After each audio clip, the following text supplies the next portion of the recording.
మధురం మధురం నీ వాక్యం నా త్రోవకు దీపం నీ వాక్యం. యేసు నామంలో మీకు శుభములు సమృద్ధిగా కలుగునుగాక. మధురం నీ వాక్యం అనే కార్యక్రమానికి స్వాగతం.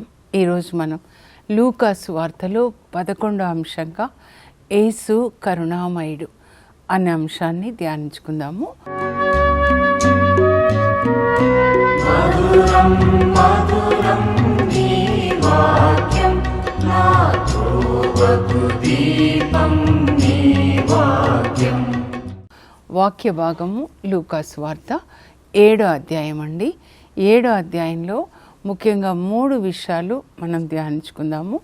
ముందు శతాధిపతి సేవకుని యొక్క విశ్వాసం, యేసు పట్ల ఎంత విశ్వాసాన్ని కలిగి ఉన్నాడు.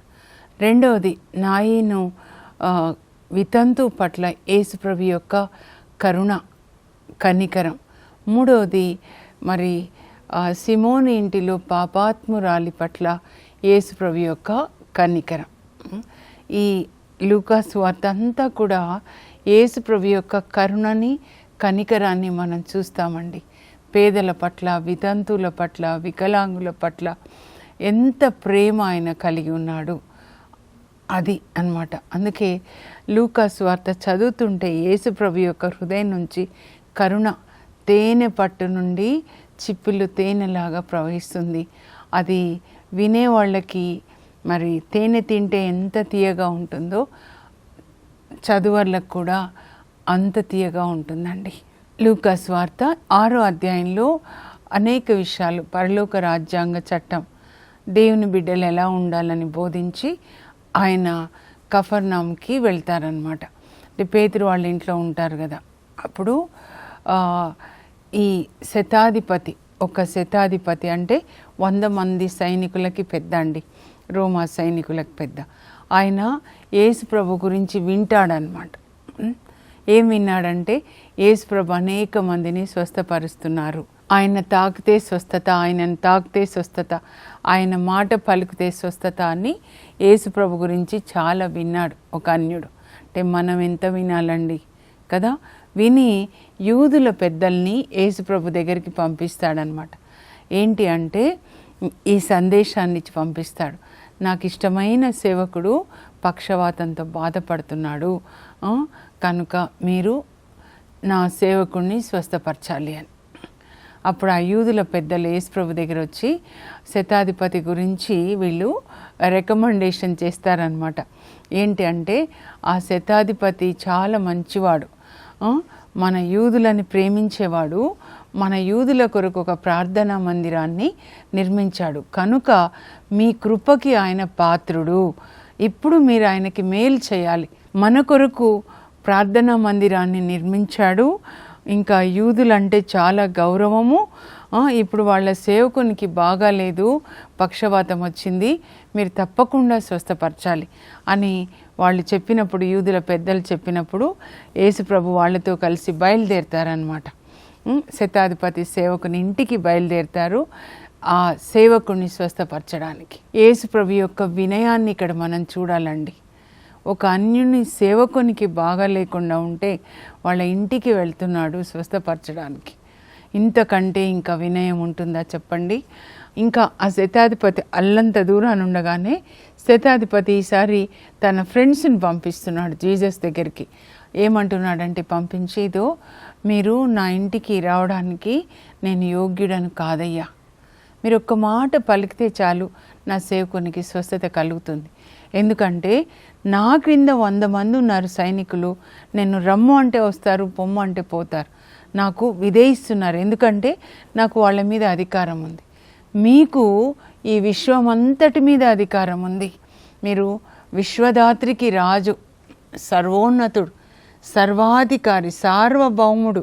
సార్వభౌముడు అంటే ఎల్షడై, అన్నిటి మీద అధికారం ఉంది మీకు. మనుషుల మీద, ఈ ప్రపంచం మీద, దయ్యాల మీద, రోగాల మీద కూడా మీకు అధికారం ఉంది.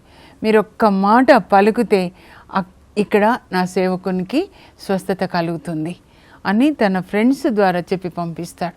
అప్పుడు ఆ మాటలు విన్నప్పుడు యేసు ప్రభు ఎంత ఆశ్చర్యపోయి తన వెంట వస్తున్న వాళ్ళతో చెప్తాడు, ఎంతటి విశ్వాసము, ఇజ్రాయేల్ ప్రజల్లో కూడా నేను ఇట్టి విశ్వాసాన్ని చూడలేదు అని చెప్పి ఆ శతాధిపతికి వర్తమానాన్ని పంపిస్తాడు.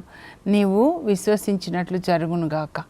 ఏంటి ఆయన విశ్వాసం అంటే, నీ ఒక్క మాట పలుకుతే నా సేవకునికి స్వస్థత కలుగుతుంది అంటే శతాధిపతి ఏం చేశాడు? He recognise the authority of Jesus Christ over the diseases, not only the diseases, over the entire universe. దేవుని కుమారుడుగా, దేవుడుగా శతాధిపతి గుర్తించాడనమాట. Recognising the authority of Jesus Christ over everything, entire universe is what is called faith. విశ్వాసం అంటే దేవుని యొక్క అధికారాన్ని గుర్తించడం, ఆయన ఆధిపత్యానికి లోబడి ఉండడం, ఆయన మాటకి లోబడి జీవించడం, అదే అండి విశ్వాసం అన్నమాట. అప్పుడు ఇంటికి వెళ్తారు ఆయన ఫ్రెండ్స్. వెళ్ళేసరికి శతాధిపతి దాసునికి స్వస్థత కలుగుతుందన్నమాట. సో ఇక్కడ మనం నేర్చుకునేవి చాలా ఉంటాయండి. మత్తయి సువార్త 6:33లో మీరు మొదట దేవుని రాజ్యంను ఆయన నీతిని వెదకండి, అప్పుడు అవన్నీ కూడా మీకు సమకూర్చబడతాయి. దేవుని పని మనం చేయాలండి. మనం ఈ లోకంలో దేవుని రాజ్యాన్ని స్థాపించడానికి పంపబడ్డాం. లూకా సువార్త ప్రారంభంలో చూసాము, జకర్యా, ఎలిజబెతమ్మలు దేవుని ఆజ్ఞలకు లోబడి దేవుని దృష్టిలో నీతిమంతులుగా జీవించారు. పాత నిబంధనలో నుంచి క్రొత్త నిబంధనలోనికి రాబడినటువంటి ఒక పరిశుద్ధ కుటుంబం. పాత నిబంధనకి క్రొత్త నిబంధనకి ఒక బ్రిడ్జ్ అన్నమాట. క్రొత్త నిబంధనలోని విశ్వాసులందరికీ ఒక మాదిరి అండి. ఆ వృద్ధ దంపతులు దేవుని పని చేస్తారు, దేవుని ఆజ్ఞలకు లోబడి జీవిస్తారు. దేవుణ్ణి గౌరవించేవాళ్ళు, ప్రేమించేవాళ్ళు దేవుని ఆజ్ఞలకు లోబడతారు. అంటే దేవుని ఆజ్ఞలు చదవాలి కదండి. పాత నిబంధనలో ఎన్ని ఆజ్ఞలు ఉన్నాయి? 613 ఆజ్ఞలు ఉన్నాయి.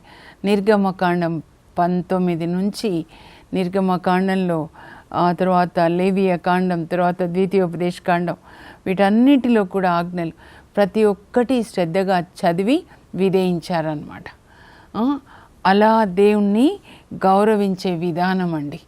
దేవుడిచ్చిన వాక్యం లెక్క లేకుండా మన సొంతగా మన శరీరం ఏం కోరితే, మనసు ఏం కోరితే దాని ప్రకారం జీవించడం కాదండి. అందుకొరకు దేవుడు మనల్ని పిలవలేదు.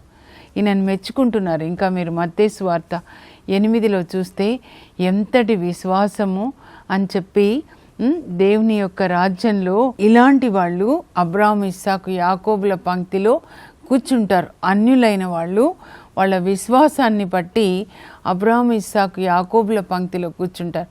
ఎప్పుడు పరలోకంలో అన్నమాట, పరలోక రాజ్యంలో. కానీ మీరు పిలువబడిన వాళ్ళు, మీరు మరి వెలుపల ఉండి పండ్లు కొరుకుతూ ఏడుస్తూ ఉంటారు. ఎందుకంటే దేవుని వాక్యం అంటే లెక్క లేకుండా జీవించడం. ఇప్పటికైనా ఇదో ఈ చివరి రోజులలో దేవుని వాక్యాన్ని చదివి దాన్ని విధేయించి దేవునికి లోబడి జీవిద్దాం, ఆయనని గౌరవిద్దాం. ఆయనను ప్రేమించడం, గౌరవించడం అంటే దైవభీతి, అంటే వాక్యం ప్రకారం జీవించడం. అలాగే నాయిన్ వితంతు పట్ల యేసుప్రభు యొక్క కరుణ మనం చూద్దామండి. ఒకరోజు యేసుప్రభు వేకువజామున నాయిన్ అనే గ్రామానికి వెళ్తున్నారు. అప్పుడు ఆ గ్రామ ద్వారం దగ్గరికి వస్తారు. వచ్చినప్పుడు లోపల నుంచి ఒక యువకుని శవాన్ని కొందరు వ్యక్తులు మోసుకొని వస్తున్నారు. ఇంకా యువకుడు ఎవరంటే ఆ గ్రామంలో ఉన్న వితంతు యొక్క ఏకైక కుమారుడు. ఆమె ఏడుస్తూ ఉంది. వాళ్ళమ్మ ఎలా ఏడుస్తుందో, తల మీద దుమ్ము పోసుకొని, నేను చనిపోయి నువ్వుంటే ఎంత బాగుండేది, ఇంకా నాకెవరున్నారు అని చెప్పి ఆమె ఏడుస్తూ ఉందండి. అప్పుడు యేసుప్రభు లోపలికి వస్తున్నారు. ఆమె ఏడుస్తూ ఉంటే కన్నీరు మున్నీరుగా యేసుప్రభు ఆమెను చూసి కనికరించి కనికరపడుతున్నారు. ఇది అండి క్రైస్తవుల హృదయంలో యేసుప్రభు ఉంటే వాళ్ళ హృదయంలో కనికరం ఉంటుంది. కనికరం అనే సింహాసనం మీద, కరుణాపీఠం మీద యేసుప్రభు దేవుడు నివసిస్తారనమాట. ఆమెను చూసి కనికరించి, ఏడవద్దమ్మా, ఏడవకమ్మా, అట్లా ఏడవకమ్మా, అట్లా ఏడవకు అని చెప్పి ఆ పాడె దగ్గరికి వెళ్తారు. అప్పుడు దాన్ని మోస్తున్న వాళ్ళు ఆగిపోతారు.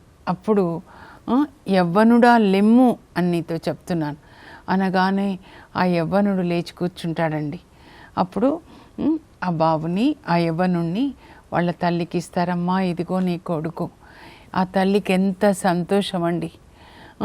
ఆ కన్నీళ్ళు ఇప్పుడు ఆనంద బాష్పాలైపోతాయి. కన్న కొడుకు జీవించాడు, బ్రతికాడు, యేసు ప్రభుకి వందనాలు చెప్పి ఉంటుంది. అప్పుడు ఆ వెనకాల వస్తున్న వాళ్ళు, మన మధ్య ఒక గొప్ప ప్రవక్త వెలిశాడు, దేవుడు తన ప్రజలను రక్షించడానికి వచ్చాడు, యేసు ప్రభువు రక్షకుడు, మనల్ని రక్షించడానికి వచ్చాడు. అయితే యవ్వనస్తుని ద్వారా యవ్వనస్తులు ఏం నేర్చుకోవాలంటే, వాళ్ళ ఆత్మ చచ్చిన స్థితిలో ఉంది. డ్రగ్స్ అని, త్రాగుడని, సెల్ ఫోన్స్ అని ఆత్మ చచ్చిన స్థితిలో ఉంది. కొంతమంది మోసుకొని పోతున్నారు ఆ చచ్చినటువంటి యువకుణ్ణి. అంటే పిశాచులు ఆత్మని చంపేసి ఆత్మని నరకానికి మోసుకొని పోతున్నారన్నమాట. కానీ యేసు ప్రభువు అలాంటి వాళ్ళ కొరకు, మీరు అలా ఉంటే యవ్వనస్తులు, మీ కొరకే యేసు ప్రభు వచ్చారు.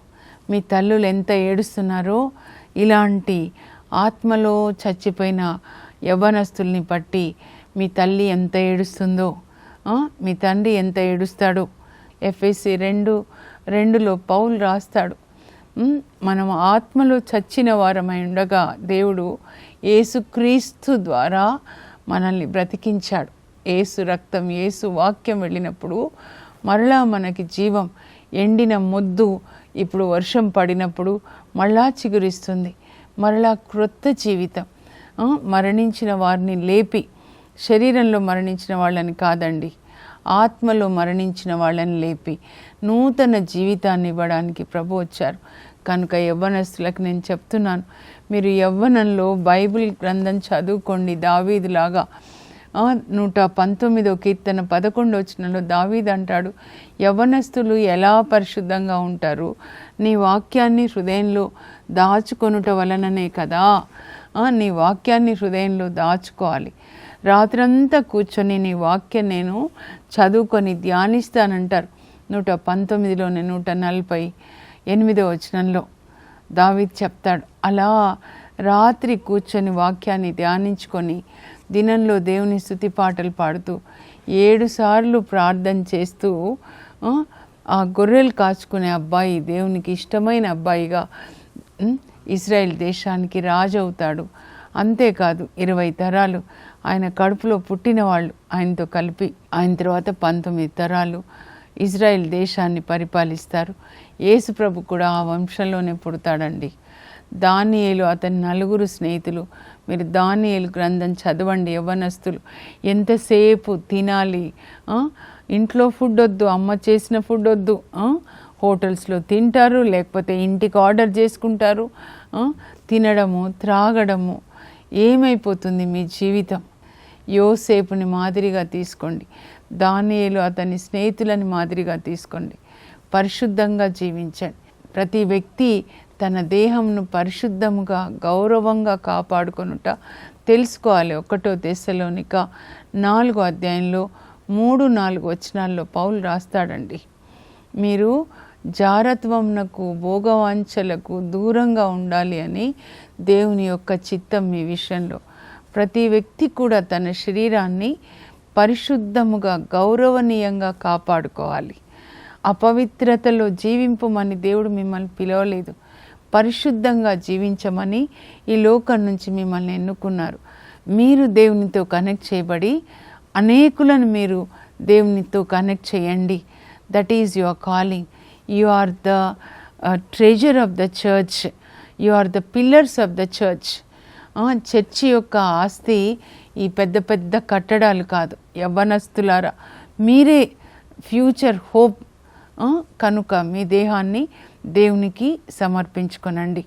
బైబిల్ గ్రంథాన్ని చదవండి, మళ్ళా చదవండి, మళ్ళా చదవండి, దాన్ని పాటించండి. జాషువా లాగా, యేషువా రక్షకుడు. దేవుడు చెప్తారు, ఇదిగో మోషే నీకు ఇచ్చిన ఈ ధర్మశాస్త్రాన్ని నీ కన్నుల ఎదుట నుంచి పక్కకి తప్పిపోనీయకు. దివారాత్రములు ఇందులో చెప్పినటువంటి ధర్మాన్ని నువ్వు పఠించి ధ్యానించి పాటించు.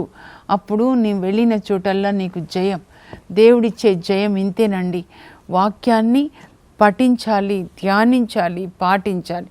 You will be a successful person all through your life, and you will be at the top like David, like Joseph, like Joshua, like Daniel and his friends. You will be at the top. కనుక Bible గ్రంథాన్ని చదవండి, నిర్లక్ష్యం చేయకండి. మీ శరీరాన్ని పాపానికి అప్పగించకండి. అదిగో కొన్ని రోజుల తర్వాత మీరు మరణిస్తారు కదా. మరణించినప్పుడు ఆ పాడెని మోసుకొని పోతున్నట్లుగా పిశాచులు మీ శరీరాన్ని మోసుకొని, మీ ఆత్మని మోసుకొని అగ్నిలో వేసి కాల్చేస్తారు. అది మనకి జరగకూడదండి. దేవుని రాయబారులుగా, యేసు ప్రభుకి సాక్షులుగా మనం దేవుని రాజ్యాన్ని కట్టడానికి దేవుడు మనల్ని లోకం నుంచి వేరుపరిచారు. కనుక లోకుల్లాగా మనం జీవించకూడదు. ఇంకా మూడవది ఏంటంటే సిమోని ఇంటిలో పాపాత్మరాలు. లూకా సువార్త 7:36 మెల్లగా చూద్దామండి. ఒక పరిసయ్యుడు ఒక పట్టణంలో యేసు ప్రభుని భోజనానికి ఆహ్వానిస్తాడు. పరిసయ్యులు అంటే వాళ్ళకి మోషే ధర్మశాస్త్రం చాలా బాగా తెలుసండి. వాళ్ళ లక్షణాలన్నీ కూడా మత్తయి 23లో ఉంటాయి. సున్నం కొట్టిన సమాధులు అని అంటారు అనమాట యేసు ప్రభు వాళ్ళని. వేషధారులు అంటారు. వాళ్ళు డబ్బు బాగా ఉంటుంది. తర్వాత మోషే ధర్మశాస్త్రం కూడా బాగా తెలుసు. వాళ్ళు గర్వం కూడా అన్నమాట. లూకా 18లో మనం చూస్తాం 8 నుంచి పరిసయ్యుని ప్రార్థన. దేవాలయానికి వచ్చి తనను తాను హెచ్చించుకుంటాడు. నేను దశమ భాగం ఇస్తున్నా, వారానికి 2 సార్లు ఉపవాసం చేస్తున్నా, వ్యభిచారిని కాను, లోభిని కాను, ఆ సుంకరి వంటి వాడను కాదు. ఆయనను తగ్గించుకుని తనను హెచ్చించుకుంటాడనమాట. అలాంటి పరిసయ్యులు ఒకరు భోజనానికి పిలుస్తారు యేసు ప్రభుని. ప్రభు వెళ్తాడనమాట భోజనానికి. అప్పుడు ఆ పట్టణంలో ఒక పాపాత్మురాలు యేసు ప్రభు ఇక్కడ ఉన్నాడని తెలుసుకొని ఆ ఇంట్లోనికి వచ్చి వెనుకగా నిలబడి తర్వాత ఆయన పాదాలని పట్టుకుంటుంది. పట్టుకొని కన్నీటితో ఆయన పాదాలు తడుపుతుంది. ఆ తర్వాత తన తల వెంట్రుకలతో ఆయన పాదాలు తుడిచి పరిమళ తైలం తీసుకొని వచ్చి ద్రవ్యం ఆయన పాదాలకి పూస్తుందన్నమాట. అప్పుడు ఎవరైతే భోజనానికి పిలిచారో ఆ సిమోను పరిసయ్యుడు ఉంటాడు కదా. అప్పుడు ఏమనుకుంటాడంటే ఈయన ప్రవక్త అయితే ఒకవేళ ఈమె ఎవరో ఆయనకు తెలిసి ఉండాలి, ఆమె పాపాత్మురాలు కదా లోపల అనుకుంటున్నాడండి అంతే. అప్పుడు ఆయన ఆలోచనలను గ్రహించి యేసు ప్రభు, సిమోను నేను నీకు ఒక సంగతి చెప్తాయ్యా. ఒక రుణస్థుడికి 2 రుణం పడి ఉన్నారు. ఒకరేమో 500 దినారాలు, ఒకరు 50. కానీ కట్టడానికి వాళ్ళ దగ్గర డబ్బు లేనందువల్ల ఆ వడ్డీ వ్యాపారి దయతలిచి వాళ్ళని క్షమించాడు. ఇప్పుడు ఈ 2లో ఎవరు ఈ వడ్డీ వ్యాపారిని ఎక్కువగా ప్రేమిస్తారు? అప్పుడు ఆ సిమోన్ ఏమంటాడంటే ఎక్కువగా రుణపడి క్షమింపబడిన వాడే అని నాకు తోస్తుంది ప్రభు. అంటే కరెక్ట్, నువ్వు సరిగ్గా సమాధానం ఇచ్చావు. చూడు, నేను ఇంటికి వచ్చాను కదా, కాళ్ళు కడుక్కోవడానికి నువ్వు నాకు నీళ్ళు ఇచ్చావా, నన్ను ముద్దు పెట్టుకున్నావా, నా తలకి నూనె అంటావా? కానీ ఈమె చూడు ఏంటంటే యూదుల ఆచారాలండి. ఇంటికి ఎవరినైనా భోజనానికి పిలిస్తే ముందు ఇంటి ముందు కాళ్ళు కడుక్కోవడానికి నీళ్ళు ఇస్తారు. మనం కూడా ఊర్లలో తొట్టి ఉంటుంది మాకు కూడా అందరికీ. ముందు కాళ్ళు కడుక్కోండి అని నీళ్ళు ఇస్తారు చెంబుతో. కడుక్కున్న తర్వాత ముద్దు పెట్టుకొని లోపలికి పిలుస్తారు. అంటే you are welcome, we love you అని. ఆ తర్వాత తల మీద నూనె అంటుతారనమాట. అతిథులని గౌరవించే విధానం. కానీ పరిసయ్యుడు అలా చేయలేదండి. ఎందుకంటే ఆయనకి బాగా డబ్బు ఉంది. యేసు ప్రభుని వడ్రంగి కుమారుడని చూస్తున్నారు. కొంతమంది ధనికులు, అందరు కాదండి, ఇంటికి పిలిచి లేదా పెళ్ళికి పిలిచి మరీ అవమానిస్తారు. డబ్బు లేదు అని డబ్బు ఉన్న వాళ్ళని ఒకలాగా, డబ్బు లేని వాళ్ళని ఒకలాగా, సొంత తోడబుట్టిన వాళ్ళైనా సరే ఆ విధంగా చూస్తారు. కానీ యాకోబు పత్రికలో రాస్తాడు, పక్షపాతం చూపించే వాళ్ళు పాపం కట్టుకుంటారు అని. చిన్న చిన్న విషయాల్లో కూడా పక్షపాతం అన్నమాట. అప్పుడు యేసు ప్రభు అంటారు, నువ్వు నాకు నీళ్ళు ఇవ్వలేదు కాళ్ళు కడుక్కోవడానికి, నన్ను ముద్దు పెట్టుకోలేదు, నా తలకి నూనె అంటలేదు. కానీ నీవు ఈమెను చూస్తున్నావు కదా, తన కన్నీటితో నా పాదాలని కడిగిందయ్యా. తన తల వెంట్రుకలతో నా పాదాలని తుడిచింది. ఈమె లోనికి వచ్చిన దగ్గర నుంచి కూడా నా పాదాలని ముద్దు పెట్టుకునటం మానలేదు. తర్వాత పరిమళ ద్రవ్యంతో నా పాదాలని అభిషేకించింది అని చెప్తాడు. ఒక్కసారి మీరు ఆ దర్శనాన్ని చూడగలిగితే ఆత్మ కన్నులతో, కాళ్ళు కడగడానికి కన్నీళ్ళు అన్నమాట. అంటే ఎంత పశ్చాత్తాపడుతుందండి ఆమె. ఒక్కొక్క పాపం ఒక్కొక్క కన్నీటి బొట్టులాగా యేసుప్రభు పాదాల మీద పడుతున్నాయి. ఆమె హృదయం అంతా క్లీన్ అయిపోతుంది. ఆ తర్వాత ఆమె ముద్దు పెట్టుకుంటుంటే ఎంత గౌరవం అన్నమాట. నా కొరకే ఈ లోకంలోనికి వచ్చావా, నా పాపాలని క్షమించడానికి వచ్చావా, అలా హృదయంతో మాట్లాడుతుంది. ఆమె యొక్క పశ్చాత్తాపం, ఆమె ప్రేమ, అమితమైన ప్రేమ యేసు ప్రభు హృదయాన్ని తాకిందండి. హార్ట్ టు హార్ట్ అన్నమాట. పెదవులతో 24 గంటలు ప్రార్థన చేయడం కాదు. ఎంత పశ్చాత్తాపడితే ఎన్ని కన్నీళ్ళు. ఎవ్వరు కూడా కన్నీటితో కాళ్ళు కడగడం మనం వినలేదు కదా. మనం ఏడ్చి ఎప్పుడండి మన పాపాల కొరకు? హృదయం రాయిలాగా అయిపోయిందా? దేవుని హృదయంతో మన హృదయం కలుస్తుందా? యేసుప్రభు అంటారు, ఈమె అధికముగా నన్ను ప్రేమించింది కనుక ఈమె చేసిన అనేక పాపములు క్షమించబడ్డాయి అని చెప్పి ఆమెతో, అమ్మా నీ పాపములు క్షమించబడ్డాయి, నీ విశ్వాసము నిన్ను రక్షించింది, ఇక సమాధానంతో వెళ్ళు. హృదయంలో పాపం ఉన్నప్పుడు సమాధానం ఉండదండి. మీకు కోట్లున్నా, మీరు మంచం మీద పడుకున్నప్పుడు అవినీతి పనులతో సంపాదించిన, చీకటి పనులు చేసిన మీ హృదయంలో సమాధానం ఉండదు. అంతరాత్మ మిమ్మల్ని గద్దిస్తూ ఉంటుంది, నిద్ర రాదు రాత్రులలో. కానీ ఎప్పుడైతే పాపము క్షమించబడిందో, ఆ పాపంలోంచి ఆమెకి విడుదల యేసుప్రభు ఇచ్చారు, అప్పుడు ఆమెకి పీస్ వచ్చింది, సమాధానం వచ్చింది అన్నమాట. ఆమె యేసుప్రభుని ఏ విధంగా గుర్తించింది అంటే, he has authority to forgive my sins. She has recognised the authority of Jesus Christ as the son of God, son of man to forgive sins. యేసు అనే మాటకు అర్థం ఏంటంటే, ఆయన తన ప్రజలను వారి పాపం నుండి విడిపిస్తాడు.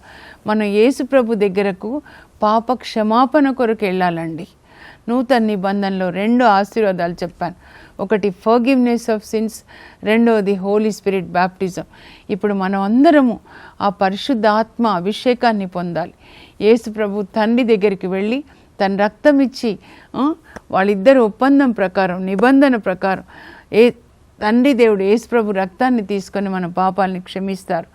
తర్వాత యేసుప్రభు అడుగుతారు, నాన్న వీళ్ళకి పరిశుద్ధాత్మ నీవు నాన్న, నేను బోధించిన విధంగా వాళ్ళు జీవించాలంటే పరిశుద్ధాత్మ కావాలి, సువార్త బోధించడానికి పరిశుద్ధాత్మ కావాలి. అప్పుడు తండ్రి దేవుడు పరిశుద్ధాత్మనిస్తే యేసుప్రభుకి, యేసుప్రభు ఆ మేడపై గదిలో ఉన్న 120 మంది మీద పరిశుద్ధాత్మని కుమ్మరిస్తారు. వాళ్ళు పరిశుద్ధాత్మని పొందిన తర్వాత సువార్త బోధించడము, యేసుప్రభు బోధించిన విధంగా జీవించడం, యేసుప్రభుకి సాక్షులుగా జీవిస్తారు. అలాంటి కృప దేవుడు మనకు దయచేదురుగాక. ప్రార్థన చేసుకుందాం. పరలోకపు మా తండ్రి, మీ పరిశుద్ధ నామమునకు స్తోత్రం కలుగునుగాక. శతాధిపతి మీ అధికారాన్ని గుర్తించాడు. రోగముల మీద విశ్వ దాత్రికి మీరు రాజని గుర్తించాడు తండ్రి. అయ్యా, అలాంటి అభిషేకం మాకు కూడా దయచేయండి. మీ అధికారాన్ని గుర్తించడానికి, మీకు లోబడి జీవించడానికి మాకు కృప దయచేయండి, విశ్వాసాన్ని దయచేయండి. నాయను వితంతురాలి కుమారుని బ్రతికించినట్లుగా మా యవనస్తులని బ్రతికించండి ప్రభా.